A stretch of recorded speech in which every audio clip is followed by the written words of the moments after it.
Hello friends, नमस्कार and welcome to समाधान। साथियों, आज 17वीं बीपीएससी को लेकर के कोर्ट में सुनवाई हुई और पूरे दिन केवल इसी केस की सुनवाई चली। जिस बेंच में इस केस की सुनवाई हुई उसमें केवल इसी का सुनवाई हुआ और इसमें अलग अलग जो एडवोकेट्स थे पटिशनर की तरफ से, वो सारे अपने अपने आर्गूमेंट्स किए। सबसे पहले अभिजीत आनंद किए, जो आनंद लीगल ट्रस्ट की तरफ से थे। इसके अलावा जो भी अभ्यर्थी थे उनके तरफ से अलग अलग जो एडवोकेट्स थे वो अपना आर्गूमेंट दिए। और वाई बी गिरी सर ने इसी क्रम में अपना जो आर्गूमेंट किया, तो उन्होंने जो जैमर था, जैमर को लेकर के सवाल उठाया कि कई जगह पे जैमर वर्क नहीं कर रहे थे।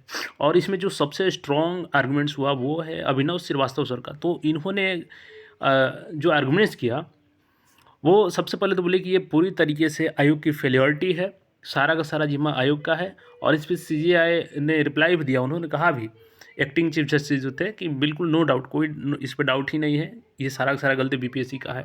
इसके बाद एक एक करके सारे गलतियों की इन्होंने सामने रखा, जिसमें सबसे मेन पॉइंट जो इन्होंने रखा कि ऑल रॉन्ग क्वेश्चंस, कि जितने भी रॉन्ग क्वेश्चन थे उसको बाकायदा वहाँ पे उन्होंने रखा सामने कि कौन कौन से उत्तर गलत दिए गए हैं, कौन कौन से प्रश्न गलत हैं। और जो सीजीआई सर थे वो काफ़ी क्रूशियस दिखे इसको लेकर के, वो बिल्कुल उत्सुकता से सुन रहे थे इसको कि कौन कौन से प्रश्न गलत किया है बीपीएससी ने, कौन कौन से प्रश्नों का उत्तर गलत दिया है बीपीएससी ने। तो इन सारी चीज़ों पर सुनवाई हुई। उसके बाद से जो बीपीएससी थी इस मुद्दे पर बिल्कुल वो साइलेंट हो गई कि जो प्रश्न गलत हैं और उत्तर गलत हैं, क्योंकि उनके पास जवाब ही नहीं। जब गलत है तो गलत है, अब उसमें तो वहाँ पे नहीं कह सकते हैं कि ये सही है। दूसरी चीज़ कि एक नेहा परवीन वाला मामला है, जो एक प्रग्रेस सर हैं, तो उनके द्वारा ये मतलब रिक्वेस्ट किया गया कि हमको समय चाहिए और हम आर्गूमेंट इसमें करेंगे। तो बिल्कुल सीजीआई सर ने चूँकि बिल्कुल वो मूड बना चुके हैं कि अब इस केस को ख़त्म करने के बाद, फिनिश करने के बाद ही किसी और केस में हम लोग हाथ लगाएंगे। तो फिर से कल सुनवाई होगी इसमें। अब सबसे बड़ा मुद्दा है कि आज की सुनवाई से क्या रिजल्ट सामने आया। तो देखिए, यहाँ पे एक पॉसिबिलिटी तो बिल्कुल बन चुकी है अब एक्स्ट्रा रिजल्ट को लेकर के। सबसे पहले इस अपडेट को समझिए, हम लोग आगे फिर बात करते हैं। सबसे पहले आपको बता दें कि कल फिर से यहाँ पे सुनवाई होगी और बिल्कुल सीजीआई सर ने कहा है कि इसको हम लोग फिनिशिंग करेंगे तभी किसी दूसरे केस में हाथ लगाएंगे।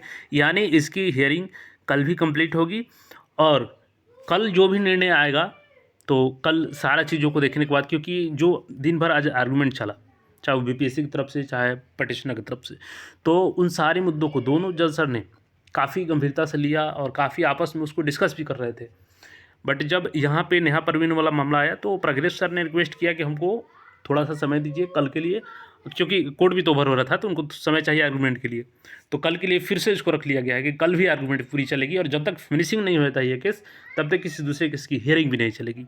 तो ऐसे में एक पॉसिबिलिटी तो बन गई है, जो रॉन्ग क्वेश्चन और रॉन्ग आंसर्स है उसको लेकर के, कि आपका जो एक्स्ट्रा रिजल्ट है वो जारी करने की पूरी संभावना बन चुकी है। जहाँ तक रही री एग्ज़ाम की बात, तो वो तो कोर्ट डिसाइड करेगी कल का फैसला आने के बाद। लेकिन पॉसिबिलिटी जो बन रही है कि री एग्ज़ाम अगर नहीं भी होता है तो एक्स्ट्रा रिजल्ट को लेकर के यहाँ पे ज़्यादा पॉसिबिलिटी बन रही है, क्योंकि पिछले रिकॉर्ड को भी देखें बीपीएससी का, तो जब बीपीएससी में ऐसे केस हुए हैं और रॉन्ग क्वेश्चंस को लेकर के केस हुए हैं तो उसमें एक्स्ट्रा रिजल्ट जारी किया गया है। ऐसे में अगर एक्स्ट्रा रिजल्ट जारी होता है तो जो पुराने अभ्यर्थी का रिजल्ट हुआ है उन पर कोई असर नहीं होगा, उनका कोई रिजल्ट डायरेक्ट असर नहीं होगा, एक्स्ट्रा रिजल्ट जारी होगा। बट उम्मीद ये रखा जाए कि अगर फेयर एग्ज़ाम कराना है तो फिर से अगर री एग्ज़ाम हो जाता है, जो कि सभी अभ्यर्थियों को भागे, तो ये एक अच्छी खबर होगी। बट जो भी फैसला करना है वो तो कोर्ट को करना है। तो कल का आप लोग इंतज़ार कीजिए, कल फिर से इस पर आर्गूमेंट चलेगा और कल उम्मीद है कि सारा आर्गूमेंट सुनने के बाद डिसीजन कुछ ना कुछ इस पर कोर्ट की तरफ से जो लिया जाएगा वो भी आपके साथ शेयर किया जाएगा। तो चैनल को सब्सक्राइब करके जुड़ रहे हैं, जो भी अपडेट होगा फिर मिलेंगे हम लोग। और आप लोग भी उम्मीद यही कीजिए, विश यही कीजिए गॉड से कि आपके पक्ष में फैसला आए। धन्यवाद।